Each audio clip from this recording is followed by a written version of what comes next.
Now, I know the cat's out of the bag, but Ford is working on a new secret V8, and today we're going to talk about it and what it means for the future of high-performance Mustangs. Now, a little over a week ago, as you all know, leaked documents from the UAW to Ford hinted that Ford is working on a brand new V8 codenamed Legend, and that it's going to call potentially a new GT500 home. Now, that last part is up for debate. However, what it means is Ford is working on a new V8, which will likely be the most powerful V8 they've ever made. Now, as for the future of high-performance Mustangs, but first we have to kind of take the GTD, it's its own thing. We're just going to put that off on the side and let it be its own thing. I personally feel this is going to fall into the new Boss family of Mustangs. Remember, when the S550 GT350 came out, it replaced the Boss 302. And frankly, I would love to see the Boss 302 nameplate return, except with a tweak. Let's call it the Boss 330. Now hear me out. The Boss 302, the original, was a homologation special so Ford could race in the production car-based Trans Am series of the 60s and 70s. Ford already takes the S650 Mustang and competes in a production car racing class called GT3. Those cars,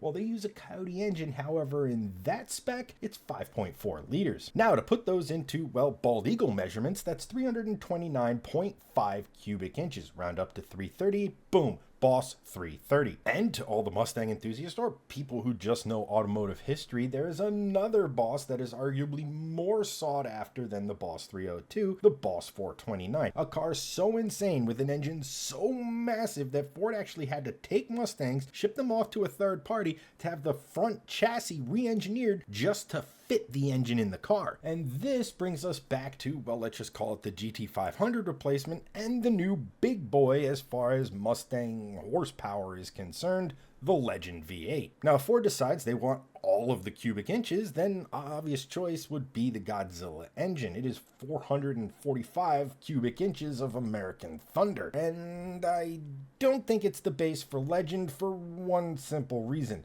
It is absolutely massive. Keep in mind that the Coyote, well, it's a thick boy. The Godzilla, on the other hand, it is extremely tall, 8 inches taller than the current Coyote. And as any man will tell you, 8 inches is absolutely massive. So the Godzilla's out, which means the Coyote is back in play. And I think you take that 5.4 we were talking about earlier, add some boost to it, easily able to make about 1,000 horsepower, and that is what I think Legend is gonna be. However, when you only have 330 cubic inches to play with, the Boss 429 nameplate doesn't really fit, so what would you name it?